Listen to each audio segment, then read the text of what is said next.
इसके साथ ही साथ इस विधेयक में तो इसकी चर्चा नहीं है, लेकिन महिलाओं के लिए भी आरक्षण होना चाहिए।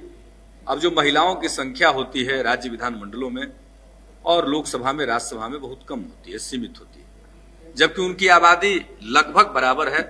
पुरुष और स्त्री की आबादी इस देश में लगभग बराबर है, थोड़ा बहुत का अंतर है, तो उनको भी उनका अधिकार मिलना चाहिए। एक तो आदर्श स्थिति होगी कि महिलाओं के लिए आधी जगह सुरक्षित होनी चाहिए समाज के हर क्षेत्र में, चाहे वो राजनीति का क्षेत्र हो, ये सर्वोच्च सदन का हो, या न्यायपालिका हो, या कार्यपालिका हो, या शिक्षण संस्थान हो, या व्यावसायिक संस्थान हो, हर जगह उनको बराबरी का हक मिलना चाहिए। लेकिन ये एक आदर्श स्थिति है। आदर्श स्थिति को प्राप्त करने में समय लगेगा, तो जो आज संभव है उसको करना चाहिए। तो जिस प्रकार से पंचायती राज संस्थाओं में 1/3 जगहों को आरक्षित किया गया है महिलाओं के लिए, उसी प्रकार से 1/3 स्थान कम से कम जीवन के सभी क्षेत्र में महिलाओं के लिए आरक्षित करना चाहिए। और विधानमंडलों में भी और लोकसभा और राज्यसभा में भी 1/3 स्थान महिलाओं के लिए आरक्षित होना चाहिए। और ये महिलाओं के लिए जो आरक्षण होगा, वो आरक्षण वर्टिकल आरक्षण नहीं होकर के वो हॉरिजॉन्टल आरक्षण होना चाहिए। यानी जितने खाने हैं आरक्षित या गैर आरक्षित, जितने भी खाने हैं, सबों में एक हॉरिजॉन्टल आरक्षण महिलाओं के लिए कर देना चाहिए, चाहे जितना भी वो है।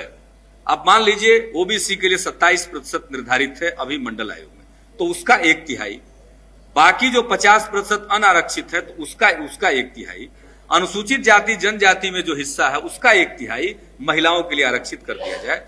उनके लिए अलग से एक वर्टिकल आरक्षण की जरूरत नहीं है, बल्कि उनके लिए हॉरिजॉन्टल आरक्षण देने से हर तबके में 1/3 महिलाएं आ जाएंगी समाज के हर क्षेत्र में। और आप देखिए, आज अचानक चर्चा होती है लोकसभा में, राज्यसभा में, विधानमंडलों में महिलाओं की संख्या कम है, लेकिन जहां जहां पंचायती राज संस्थाएं का चुनाव हुआ, पंचायती राज संस्थाओं का चुनाव हुआ, वहां बड़ी संख्या में महिलाएं सामाजिक जीवन में आई है, राजनीति में आई है। और उसके बाद स्वाभाविक तौर पर विधानसभा लड़ने के लिए, लोकसभा का चुनाव लड़ने के लिए उपयुक्त उम्मीदवार भी मिलेंगे। तो इसलिए आरक्षण की जरूरत है, चाहे वो पंचायती राज संस्था हो जिसमें हम लोगों ने प्रावधान किया है, उसके साथ साथ यहां भी इसका प्रावधान होना चाहिए।